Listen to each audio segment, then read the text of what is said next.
বৃন্দ, সাংবাদিক ভাই এবং প্রিন্ট এবং ইলেকট্রনিক মিডিয়ার সদস্যবৃন্দ, আসসালামু আলাইকুম। আপনারা জানেন যে গত বছর 18ই জানুয়ারিতে আমরা এখানে এসেছিলাম। তখন পর্যন্ত আসলে মানুষ জানতো না যে আমাদের এখানে যারা নিবন্ধন সহকারী ছিলেন, কিংবা তখন আমাদেরকে জানানো হলো যে দৌলতদিয়ার এই বিশেষ যারা শোষণের ঝুঁকিতে আছে মা এবং শিশুরা, ওদের জন্ম নিবন্ধন হচ্ছে না। তখন আমরা একটা বিশেষ উদ্যোগ নিই। সেই উদ্যোগে আমাদেরকে সহযোগিতা করেন ফ্রিডম ফান্ড এবং উপজেলা প্রশাসন দৌলতদিয়া। আমরা এখানে এসে সেটা কার্যক্রম শুরু করি। এখন আজকের আপনারা জানলেন অলমোস্ট আমরা দৌলতদিয়া পূর্ব পাড়ায় যারা যেখানে মা আছেন এবং শিশুরা আছেন তাদের সবার জন্ম নিবন্ধন সম্পন্ন হয়েছে। এটা একটা বড় একটা অ্যাচিভমেন্ট এবং সেটাকে সেলিব্রেট করার জন্য আজকে আসা। এবং যেহেতু আমরা নতুন করে কিছু পাচ্ছি, জন্ম নিবন্ধন পাচ্ছি, এখানে আপনাদের সঙ্গে বসে যে আমরা কীভাবে এখানে এক্সপিডাইট করতে পারি, আরও কি করা যায়, আমরা আরও কিছু সমস্যা শুনলাম, সেগুলো ভবিষ্যতে আমরা সমাধানের ব্যবস্থা গ্রহণ করব। তো এই যে এটা আমাদের জন্য একটা বড় একটা মাইল ফলক, কারণ রেজিস্ট্রার জেনারেল কার্যালয়ের যে ম্যান্ডেট সেটা হচ্ছে সকল শিশুর জন্ম নিবন্ধন নিশ্চিত করা। তো সেই ক্ষেত্রে যারা সমাজের আন্ডার প্রিভিলেজ সেকশনের যে শিশুরা আছেন তাদেরকে আমাদের জন্ম নিবন্ধন নিশ্চিত করতে হবে।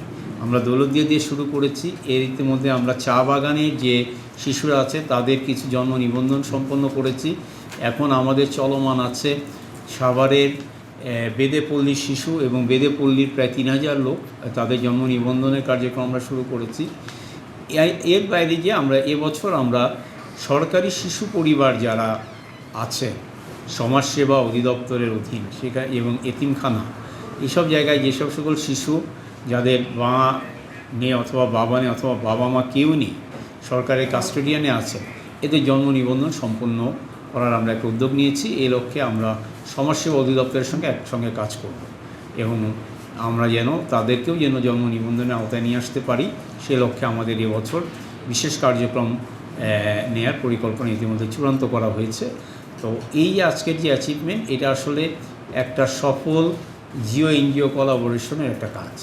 আমরা গভর্নমেন্ট অর্গানাইজেশন, উপজেলা প্রশাসন এবং এখানে লোকাল এনজিও ছিল কেকেএস এবং আমাদের এনজিও আছে ফ্রিডম ফান্ড এবং রেজিস্ট্রার জেনারেল কার্যালয়, সবাই মিলে কিন্তু আমরা আজকে একটা মাইল ফলক অর্জন করলাম।